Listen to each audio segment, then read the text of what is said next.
आप सभी का स्वागत करता हूं। आज इंग्लिश 12th का इंग्लिश कंप्लीट रिवीजन करेंगे। आप वीडियो के अंत तक बने रहिएगा। कुछ कहानियां हैं जो इसका भी मैं चर्चा करूंगा अंत में। ठीक है, तो स्टार्ट करते हैं पद्य से, क्योंकि गद्य का कुछ चैप्टर में करा चुका हूं और जो बचा हुआ है इसके नीचे होगा। तो आप कंप्लीट वीडियो देखिएगा तो पूरा इंग्लिश का रिविजन आपका हो जाएगा। ऑब्जेक्टिव प्लस सब्जेक्टिव में आपको कैसे काम देगा, ये जो मैच द फॉलोइंग रहता है 10 नंबर का, वो आपको यहाँ से मिलता हुआ नजर आएगा। ठीक है, तो इसलिए ध्यान से आप देखिएगा ताकि आपका कुछ छूटे नहीं और ज़्यादा से ज़्यादा आपको मार्क्स मिले।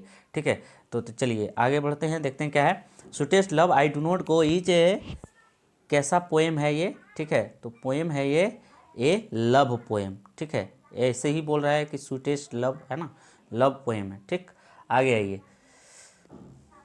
Sweetest love I do not go is, ये एक लिरिकल लिखा हुआ है, लिरिक के टाइप का लिखा हुआ है। ठीक है, आगे आइए। Sweetest love I do not go has been addressed to John Donne के जो वाइफ थे ना, उसी के लिए। ठीक, आगे आइए। John Donne has written the poem, John Donne ने क्या लिखा था, कौन सा पोएम लिखा था भाई, तो sweetest love I do not गो। ठीक है, आगे आइए। Who has compose the poem my song of my self, who has compose the poem song of my self, इसका हो जाएगा वॉल्ट विटमैन। क्या हो जाएगा, वॉल्ट विटमैन। आगे आ जाइए। विटमैन वाज पोएट, ये कहाँ के पोएट थे, तो ये थे अमेरिकन। कहाँ के थे, अमेरिकन थे। ठीक है, अमेरिका के थे। चलिए आगे आइए। द लीव्स आर फॉलिंग, देखिए लीव्स आर फॉलिंग फास्ट होगा। ठीक है, पत्तियां जब गिरना स्टार्ट करती है बसंत के महीने में तो बहुत तेज़ी से गिरना स्टार्ट कर देती है। ठीक है, आगे आइए। Who has compose the poem ode to autumn, who has compose to poem ode to autumn, तो यहाँ देखिए जॉन कीट्स ने लिखा था ओड टू ओटोमन। ठीक है, अब यहाँ देखिए Keats was dash poet, Keats was romantic poet. कैसे पोएट थे ये, रोमांटिक पोएट। ठीक है, कीट्स वाज रोमांटिक पोएट। आप बार बार रिवीजन करोगे पक्का आपको मार्क्स आएगा। वीडियो के अंत तक बने रहिए, देखते रहिए। ठीक है, आगे आइए। An epitaph deals with a beautiful lady. ठीक है, वाल्टर डिला मेरी ने चर्चा किया था कि एन एपिटाफ में एक ब्यूटीफुल वेस्टर्न कंट्री की एक ब्यूटीफुल लेडी, जो उसकी सुंदरता जो है बोला था कि कब्र में जाने के बाद भी उसकी सुंदरता निखर रही थी चारों तरफ। ठीक है, तो ये ब्यूटीफुल लेडी के बारे में लिखा हुआ है वाल्टर डिला मेरी ने एन एपिटाफ में। Who has compose the poem an epitaph, किसने कंपोज किया था इसको, तो कंपोज किया था इसको वाल्टर डिला मेरी ने। ठीक है, वाल्टर डिला मेरी ने। आगे आइए। वाल्टर डिला मेरी हैज़ रिटेन द पोएम, क्या लिखा था वाल्टर डिला मेरी ने, लिखा था क्या, एन एपिटाफ। क्या लिखा था, एन एपिटाफ। आगे आइए।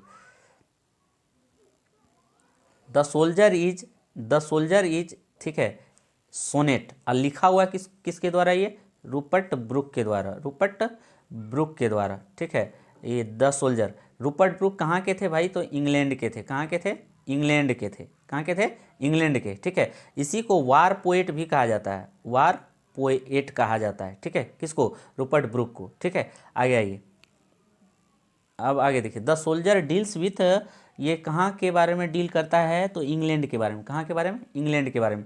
Who has compose the poem the soldier, किसने इसको कंपोज किया था, तो रूपर्ट ब्रुक ने। किसने कंपोज किया था, रूपर्ट ब्रुक ने। ठीक है, आगे आइए। Rupert Brooke is remembered as a war poet, अभी बताए हमने कि इसको जाना जाता है किसके द्वारा, वार पोएट के द्वारा। ठीक है, वार पोएट के नाम से इसे जाना जाता है। Who has compose the poem Macavity the my mystery cat. ठीक है, तो ये लिखा था मिस्ट्री कैट के बारे में टी एस इलियट साहब ने, टी एस इलियट ने। ठीक है, इसकी एक बिल्ली थी जो बोल रहा है, ये बोलते हैं इलियट साहब की, वो टॉल थी लेकिन थिन थी, बहुत खतरनाक और शरारती थी। ठीक है ना, T S Eliot has retain the poem, क्या, मिकाविटी माई मिस्ट्री कैट। ठीक है, आगे आइए। मिकाविटी इज ए, मिकाविटी कौन थी, अभी बताए कि ये इसका क्या था, कैट था, है ना, क्या था, कैट, बिल्ली। आगे आइए। Who has compose the poem fire women, fire women को कंपोज किसने किया था, फायर वुमेन को कंपोज किसने किया था, के एन दारूवाला, इसी का पूरा नाम के एन दारूवाला। ठीक, आगे आइए। Fire women deals with A, fire women deal करता है किसका, बर्निंग हाउस, बर्निंग घर का। बर्निंग मतलब एक शमशान घाट का ये वर्णन करता है अपने कविता में। ठीक है, तो बर्निंग घर का ये के बारे में डील करता है। चलिए आगे आइए। हु आज कंपोज द पोएम स्नैक्स, ठीक है। तो स्नैक को किसने कंपोज किया था? D.H. लॉरेंस ने। किसने किया था? D.H. लॉरेंस ने, ठीक है। D.H. लॉरेंस ने, ठीक। आगे आइए। कमला दास वाज बोर्न इन 1934। कमला दास का जन्म हुआ था 1934 ईस्वी में, ठीक है। कमला दास का जन्म हुआ था 1934 ईस्वी में। चलिए आगे आइए। Who was compose the poem my grandmother's house, ठीक है। किसने कंपोज किया था माई ग्रैंड मदर्स हाउस को? ठीक है, तो कमला दास। किसने कंपोज किया था? कमला दास ने। Kamala Das has written the poem. Kamala Das ने कौन सा पोएम लिखा हुआ है? My grandmother's house, my grandmother's house. चलिए आगे बढ़िए।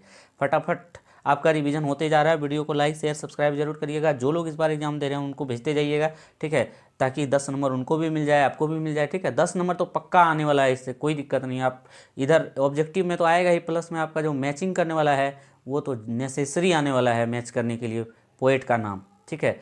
एंटोन चेकोव थे। एंटोन चेकोव जो थे ये एक रसियन थे। कौन थे? रसियन, ठीक है। ये एक रसियन थे। रसियन तो ऑप्शन बी तक नहीं है, ऑप्शन सी में चलते हैं, सी और डी में। रसियन, ये देखिए Russian, option number D. Chekhov जो थे वो एंटोन चेखोव, ये क्या थे? रसियन थे। क्या थे? रसियन। रसियन थे, रूस के निवासी थे, इसलिए इसको रसियन। जैसे हम लोग इंडिया के निवासी हैं इंडियन, तो रूस के निवासी रसियन, ठीक है। आगे आइए। लोमो, इसी में ए मैरिज प्रपोजल में लिखा हुआ है, आप कहानी पढ़े होंगे तो पता होना चाहिए कि लोमो जो है शादी करना चाहता था किससे? नतालिया से। तो मेरी नतालिया, किल नतालिया नहीं होगा, मारना नहीं चाहता था इसको, चीट नहीं करना चाहता था, नन ऑफ दिस तो होगा नहीं, क्योंकि ये मैरी करना चाहता था, मतलब विवाह करना चाहता था किससे? नतालिया से। किससे? नतालिया से। और नतालिया जो थी ये किसकी पुत्री थी? चुबुकोव की। चुबुकोव, ठीक है। चुबुकोव की पुत्री थी नतालिया। ये दोनों नेबर थे, चुबुकोव और ये लंगोटिया यार जिसको कहते हैं, ठीक है। आगे आइए। A marriage proposal is written by, ठीक है, किसने लिखा है मैरिज प्रपोजल को? एंटोन चेकोव ने। Anton Chekhov. आगे आइए। 28वां देखिए। 26 दो को हो गया था, ध्यान में रखिएगा, 2-26 हो गया था, मिसप्रिंट हो गया होगा थोड़ा सा। Is the daughter dash is the daughter of Chubukov. कौन थी चुबुकोव की डाउटर? तो चुबुकोव की डाउटर थी कौन? नतालिया। कौन होगा? Option number A, Natalia. अभी बताए। आगे आइए। The name of Johnson sons, Johnson का बेटा था बेंजी। कौन था? बेंजी, ठीक है। अंडे के बिजनेस करते हुए ये एक बिजनेस मैन बन गया, ठीक है। बिजनेस मैन बन गया। अब बिजनेस मैन बन करके बहुत सारा ज़मीन जगह इन्होंने खरीद लिया और अंत में ये अपने पिता को भी छोड़ देते हैं। कहानी के अंत में देखिए। The earth has been written by, the earth has been written by H.E. Beats.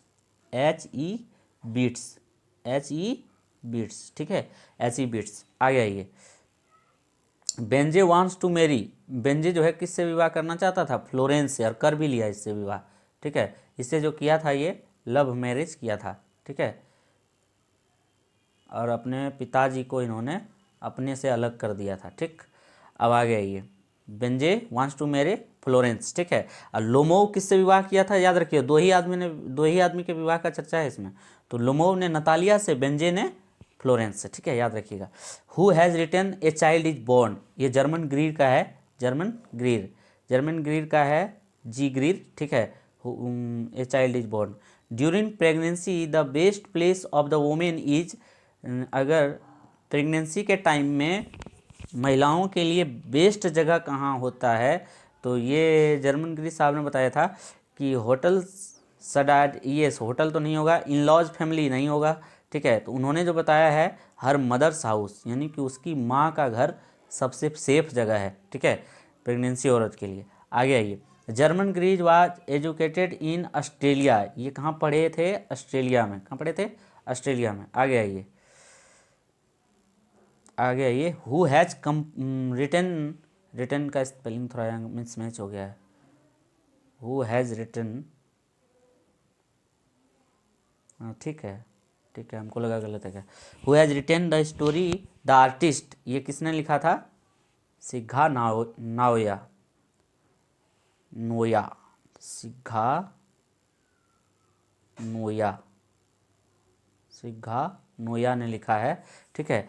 The artist, ये कहाँ के थे? तो ये जापानीज थे। कहाँ के रहने वाले थे? जापान के रहने वाले थे, जापानीज, ठीक है। ये जापान के रहने वाले थे शिगा नोया, ठीक है। अगर वीडियो अच्छा लगा हो तो लाइक शेयर सब्सक्राइब जरूर करिएगा। Thank you. और वीडियो को शेयर जरूर करिएगा, क्योंकि आपका और मैं रिवीजन करवाऊंगा, यानी कि आपका जो सब्जेक्टिव में 10 मार्क्स तो आएंगे ही, सब्जेक्टिव के कुछ क्वेश्चंस को के बारे में चर्चा भी करूंगा अगले वीडियो में। तो वीडियो को लाइक शेयर सब्सक्राइब जरूर करिएगा। Thank you.